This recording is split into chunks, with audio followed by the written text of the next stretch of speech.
Some years ago, I did a piece of research on what Anglican women priests wore, interviewing a number of senior women clergy who had been ordained in the early years of women's ordination.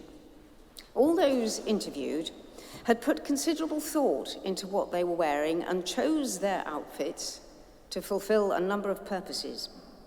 For some, it was a question of feeling protected by the dog collar, given confidence to perform duties that were occasionally felt to be too difficult or too demanding to be undertaken simply by the individual concerned.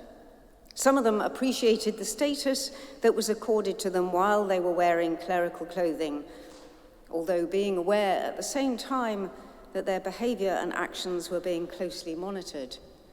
You are not invisible when you wear a dog collar.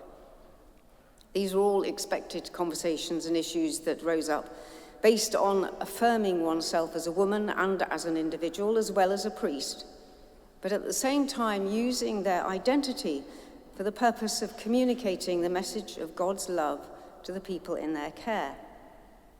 They made additional efforts to integrate their entire lives into their ministry. Most of the people I interviewed lived and worked as a combination of wife, mother, woman, priest, in which it was all part of everything else. So shopping in Sainsbury's was as much part of the job as meeting church wardens or taking funerals, and the clothing they wore reflected that. But there was an additional layer which I had not expected, a sense that what they wore was being chosen as a deliberate protest against and challenge to what was felt to be a stereotypical idea of priesthood held by congregations at that time. Every woman but one spoke of not wishing to conform to the general notion for that time of a masculine, authoritarian model of priesthood, and of trying to communicate through dress a different, collaborative, nurturing, and supportive ideal.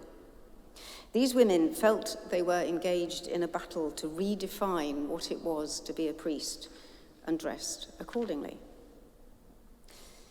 So they were expressing what they felt through what they wore. Interestingly, what we wear can also be a way of obscuring our individuality. Uniforms are worn in order to encourage a sense of belonging, of membership of an organization, of loyalty to something that is greater than the sum of its parts. This is similar in aim to the use of liturgical clothing in many churches. One of the reasons we dress like this is in order not to be a distraction. What we wear is an equalizer, a reminder that we are there for a purpose. We have a task to perform on behalf of the entire congregation. It's a sign, amongst other things, of allegiance to something greater than ourselves, and a declaration to the gathered community that we as individuals are less important than the God we serve. Liturgical garments announce that we are only the medium for the communication, not the message itself. I tell you this not because it is part of my campaign to be given a dress allowance, but to reinforce the point that what we wear matters. It's part of our identity. It's a way of expressing our personality, our aspirations, sometimes even our beliefs. And as such, it can be a powerful metaphor. And it's used in this way in the gospel passage we've just heard. The wedding feast, its reluctant invitees, and the result of their ungraciousness will be left for another sermon. I'm going to focus on those who turn up, the ones who are brought in from the streets, the good and the bad, we are told, and invited to celebrate with the king. It was the tradition, apparently, in those days for a special type of clothing to be worn by wedding guests. These garments were given by the host to everyone who attended. They were part of the invitation to celebrate, a way of making sure no one was excluded because they didn't have the appropriate clothes to wear, a way of declaring everybody equal.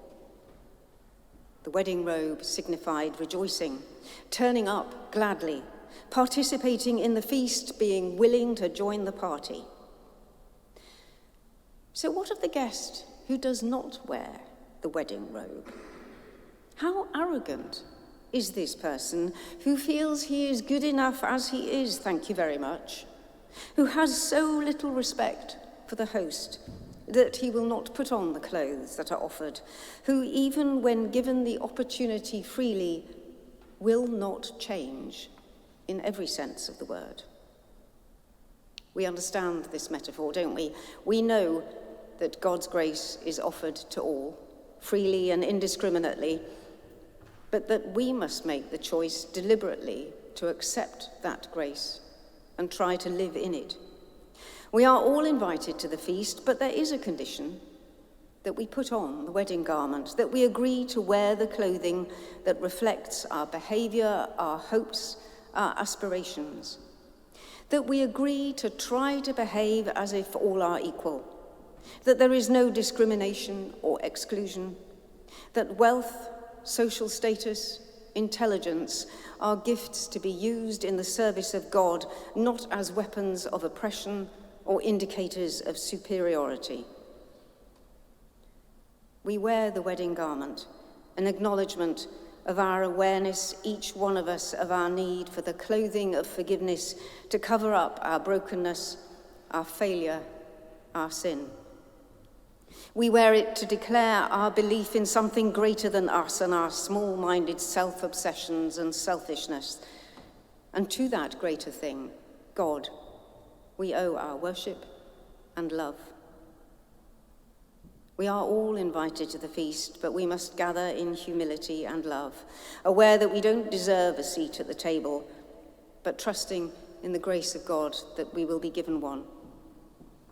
As Paul writes to the Colossians, as God's chosen ones, holy and beloved, clothe yourselves with compassion, kindness, humility, meekness, and patience, and above all, clothe yourselves with love, which binds everything together in perfect harmony. And we come joyfully to the banqueting table, in the words of William Barclay, not because we must, but because we may. Not because we are strong, but because we are weak.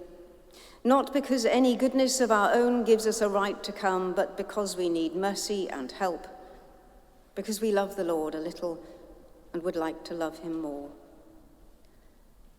Let us put on our wedding garments with rejoicing, because Jesus Christ loves us and gave himself for us.